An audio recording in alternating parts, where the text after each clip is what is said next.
जय हिंद। स्टडी बसेरा की नई वीडियो में आप सभी का हार्दिक स्वागत है। चैनल पर नए तो चैनल को सब्सक्राइब कर लीजिएगा। वीडियो को पसंद आता है तो वीडियो को लाइक और शेयर करते चलिएगा। अपने स्टडी ग्रुप में अपने फ्रेंड रिलेटिव के साथ जरूर शेयर करते चलिएगा। चलिए स्टार्ट करते हैं। पहला प्रश्न, बाली जात्रा महोत्सव उड़ीसा में स्टार्ट होता मनाया जाता है। यह कार्तिक पूर्णिमा के दिन से 7 दिनों तक यह त्यौहार चलता है। कटक में मनाया जाता है। उड़ीसा के कटक में महानदी के तट पर इस त्यौहार को मनाया जाता है। यह महोत्सव आयोजन किया जाता है। तरह तरह के कार्यक्रम और मेले का आयोजन किया जाता है। महानदी के तट पर समुद्र देव के सम्मान में यह महोत्सव मनाया जाता है। हमारे विदेश मंत्री सुब्रमण्यम जयशंकर द्वारा लिखित एक पुस्तक है व्हाई भारत मैटर्स, यह भारत हो जाएगा। भारत मैटर्स जो पुस्तक है यह लिखी गई है सुब्रमण्यम जयशंकर जी द्वारा। और इनकी जो एक पुस्तक है the India way strategies for an uncertain world, ये भी इनके द्वारा ही लिखित पुस्तक है। ये एग्जाम में आ चुका है। तो इस पुस्तक में वाई भारत मैटर्स पुस्तक में रामायण की घटनाओं का उल्लेख किया गया है। उनको आधार मानकर, उनका एग्जाम्पल देकर विदेशों के साथ विदेश संबंध को किस तरह से मजबूत हम बना सकते हैं, भारत अपना संबंध विदेश के साथ किस तरह से मजबूत बना सकता है, क्यों कितना जरूरी है मजबूत बनाना, विदेश संबंध मजबूत बनाना, ये रामायण की घटनाओं का जिक्र किया गया है इस पुस्तक में, वाई भारत मैटर्स पुस्तक में। विदेश सचिव कौन है? तो विदेश सचिव है विक्रम मिस्त्री, जिनका कि कार्यकाल अभी हाल में ही बढ़ाया गया है। प्रजनेश गुणेश्वर, इनका संबंध टेनिस गेम से, भारतीय टेनिस प्लेयर हैं। इन्होंने संन्यास की घोषणा की है। चेन्नई से बिलोंग करते हैं, यानी कि तमिलनाडु से बिलोंग करते हैं ये प्रजनेश गुणेश्वर। इन्होंने संन्यास ले लिया है। अब हम लोग देख लें 2024 में किस खेल से कौन कौन प्लेयर संन्यास लिए हैं, क्योंकि प्रश्न यहाँ से बन सकता है कि इस प्लेयर का संबंध, इस खिलाड़ी का संबंध किस स्पोर्ट से है।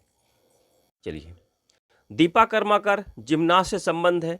विनेश फोगाट कुश्ती से संबंध है। PR श्रीजेश हॉकी से संबंध है।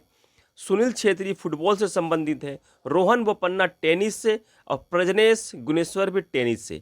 बी साई प्रणीत बैडमिंटन से। रानी रामपाल हॉकी प्लेयर है। तो ये सभी संन्यास ले चुके हैं 2024 में।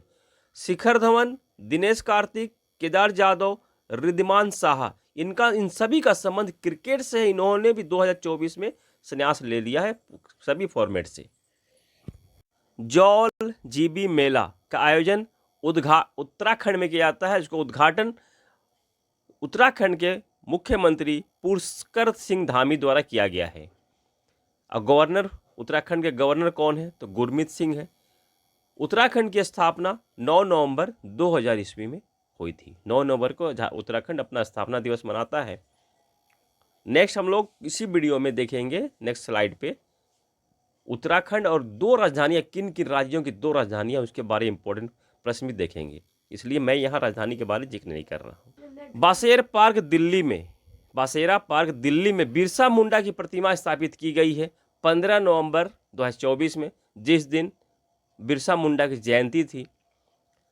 तो इसका उद्घाटन अमित शाह द्वारा, इस मूर्ति का उद्घाटन, प्रतिमा का उद्घाटन अमित शाह, गृह मंत्री अमित शाह द्वारा किया गया है। यह 20 फीट ऊंची मूर्ति है। इस पॉइंट को भी ध्यान रखिएगा, 20 फुट ऊंची मूर्ति है। अभी 2 दिन पहले हम लोगों ने पढ़ा था कि इनके ही नाम का एक चौक भी बनाया गया है, जो सराय काले खां चौक था दिल्ली का, उसका नाम परिवर्तन करके बिरसा मुंडा चौक कर दिया गया, जो कि दिल्ली में स्थित है। और यह नामकरण किनके द्वारा किया गया था? केंद्रीय शहरी विकास मंत्री मनोहर लाल खट्टर द्वारा किया गया था। 2024 में बिरसा मुंडा का हम लोग 150वां जन्म दिवस मना रहे हैं। इसी अवसर पर केंद्र सरकार ने बिरसा मुंडा से के सम्मान में स्मारक सिक्के, 150 रुपये के स्मारक सिक्के और 5 रुपये का डाक टिकट, स्मारक डाक टिकट भी जारी किया है। बिरसा मुंडा की 150वीं जयंती है, जो और 15 नवंबर को हम लोग जनजातीय गौरव दिवस ही मनाते हैं। इनका जन्म 15 नवंबर 1875 में झारखंड के खूंटी जिला के उली हातू गांव में हुआ था। दुनिया का पहला सबसे ऊंचाई पर स्थित पैरा स्पोर्ट्स सेंटर का शुरू किया गया, उद्घाटन किया गया। कहाँ? लेह लद्दाख में समसे ऊंचाई पर स्थित पैरा स्पोर्ट्स सेंटर।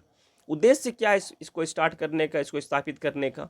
2028 में जो समर ओलंपिक आयोजित होगा लॉस एंजल्स अमेरिका में, तो इसमें पार्टिसिपेट करने वाले प्रतिभागियों को, पैरा ओलंपिक प्रतिभागियों को यहाँ अच्छी तरह से ट्रेनिंग दी जाएगी, पूरी व्यवस्था दी जाएगी इस सेंटर पर, स्पोर्ट्स सेंटर पर। ओलंपिक की बात चलिए तो एक बार हम लोग डिटेल लिस्ट देख लेते हैं। जो 33वां ओलंपिक हुआ था 2024 में, 33वां ओलंपिक पेरिस, फ्रांस की राजधानी पेरिस में आयोजित हुआ था। 2026 का विंटर ओलंपिक मिलान कॉर्टिना इटली में आयोजित किया जाएगा। इटली के ही दोनों शहर हैं ये, मिलान और कॉर्टिना। 2028 का summer Olympic Los Angeles America में आयोजित किया जाएगा। 2030 का विंटर ओलंपिक अल्प्स फ्रांस में आयोजित किया जाएगा।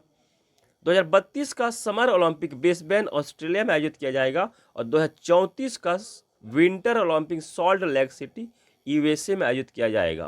इस बार नेपाल भारत की बिजली ग्रिड का इस्तेमाल करते हुए बिजली का निर्यात कर रहा है। किस देश को निर्यात करेगा? नेपाल। तो बांग्लादेश को निर्यात करेगा, परंतु जो ग्रिड का इस्तेमाल करेगा भारतीय बिजली ग्रिड का इस्तेमाल करेगा नेपाल। और किसको निर्यात करेगा? बांग्लादेश को। भारत और नेपाल के बीच जो युद्ध अभ्यास होते हैं, सूर्य किरण युद्ध अभ्यास नाम है उसका। युद्ध अभ्यास किनके बीच होता है? सूर्य किरण युद्ध अभ्यास भारत और नेपाल के बीच। नेपाल की राजधानी काठमांडू है। यहाँ के पीएम प्रधानमंत्री कौन है? केपी शर्मा ओली है। और प्रेसिडेंट रामचंद्र पौडेल है। भारत से सीमा साझा करने वाले पड़ोसी देश कितने हैं? तो 7 हैं। मैक्सिमम कंट्री की जो राष्ट्र झंडे होते हैं वो आयताकार फॉर्म में होते हैं, आयताकार होते हैं। परंतु नेपाल एक ऐसा कंट्री है जिसके की राष्ट्र झंडा त्रिभुजाकार है। इस तरह का 2 त्रिभुज वाला इसका झंडा त्रिभुजाकार है। इस पॉइंट को भी ध्यान रखिए। दुबई स्पोर्ट्स काउंसिल के ब्रांड एम्बेसडर बनाए गए हैं सानिया मिर्जा हरभजन सिंह, भारतीय हैं। इनको बनाया गया दुबई स्पोर्ट्स काउंसिल के ब्रांड एम्बेसडर की बात चलिए, यहाँ भी हम लोग ब्रांड एम्बेसडर का जिक्र कर लेते हैं। Xiaomi इंडिया के ब्रांड एम्बेसडर कौन है? कैटरीना कैफ। एवरेडी के नीरज चोपड़ा। राष्ट्रीय दिव्यांग आइकॉन चुनाव आयोग शीतल देवी। बोट के रणवीर सिंह। तंबाकू नियंत्रण के पीवी सिंधु। यूनिसेफ इंडिया राष्ट्र राजदूत करीना कपूर को बनाया गया है। L'Oréal cosmetic global ambassador Alia Bhatt. Dubai sports council के सानिया मिर्जा और हरभजन सिंह बने हैं। ये ब्रांड एम्बेसडर के लिस्ट इंपॉर्टेंट वाले। अंशुल कंबोज ये हरियाणा के क्रिकेटर हैं। रणजी ट्रॉफी में इन्होंने एक पारी में 10 विकेट लेने का रिकॉर्ड बनाया है। किसके अगेंस्ट में, किस टीम के अगेंस्ट में लिया? इन्होंने केरल के अगेंस्ट में, केरल टीम के अगेंस्ट में इन्होंने रणजी ट्रॉफी में इन्होंने 10 विकेट लिया है। ये तीसरे रणजी ट्रॉफी में 10 विकेट लेने वाले, एक पारी में 10 विकेट लेने वाले तीसरे प्लेयर बन गए हैं अंशुल कंबोज। इनसे पहले प्रेमांशु चटर्जी जो कि वेस्ट बंगाल के प्लेयर थे, इन्होंने 10 विकेट लिया था 20 रन देकर। वेस्ट बंगाल के प्लेयर असम के अगेंस्ट में इन्होंने यह कारनामा किया था। दूसरे थे प्रदीप सुंदरम 1985-86 में रणजी ट्रॉफी में 10 विकेट लिया था 78 रन देकर।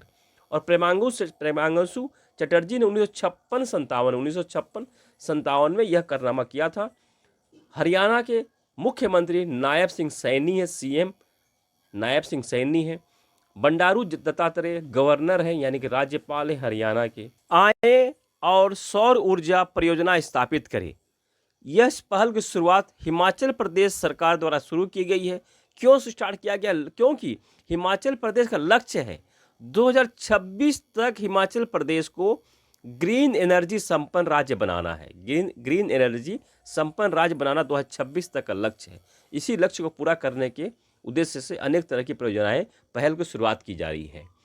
हिमाचल प्रदेश के जो मुख्यमंत्री हैं कौन है? सुखविंदर सिंह सुक्खू है। राज्यपाल कौन है? शिव प्रताप शुक्ला यहाँ के राज्यपाल हैं। हिमाचल प्रदेश की 2 राजधानियाँ होती हैं। तो एक बार हम लोग लिस्ट देखते हैं भारत के किन किन राज्यों की 2 राजधानियाँ हैं। हिमाचल प्रदेश की राजधानी है शिमला, समर कैपिटल है यह। समर कैपिटल यानी ग्रीष्मकालीन राजधानी शिमला है। और धर्मशाला शीतकालीन राजधानी यानी कि विंटर है। शिमला और एस फॉर समर, इस तरह से याद रख सकते हैं हम लोग हिमाचल प्रदेश का। एस फॉर शिमला और एस से समर, तो इस तरह शिमला और समर का स्टार्ट कर सकते हैं और याद कर सकते हैं कि शिमला जो है समर कैपिटल है। महाराष्ट्र मेन राजधानी जो मुंबई है, उप राजधानी नागपुर है। जम्मू कश्मीर का जो समर कैपिटल है श्रीनगर है। यहाँ भी श्रीनगर का स्पेलिंग स्टार्ट एस से होता है और यह समर कैपिटल है। इस पॉइंट से इस तरह से ध्यान रखिएगा। और जम्मू है, जम्मू विंटर कैपिटल है। ज से जाड़ा, ज से जम्मू, तो जाड़ा का कैपिटल यानी कि विंटर कैपिटल शीतकालीन राजधानी जम्मू है। उत्तराखंड का समर कैपिटल गैरसैंण है, इसको तो ध्यान रखना है, summer capital Gairsain summer capital है। और देहरादून उत्तराखंड का विंटर कैपिटल यानी कि शीतकालीन राजधानी है। कर्नाटक की 2 राजधानी है, बेंगलुरु और बेलगाम। लद्दाख की 2 राजधानी लेह और कारगिल।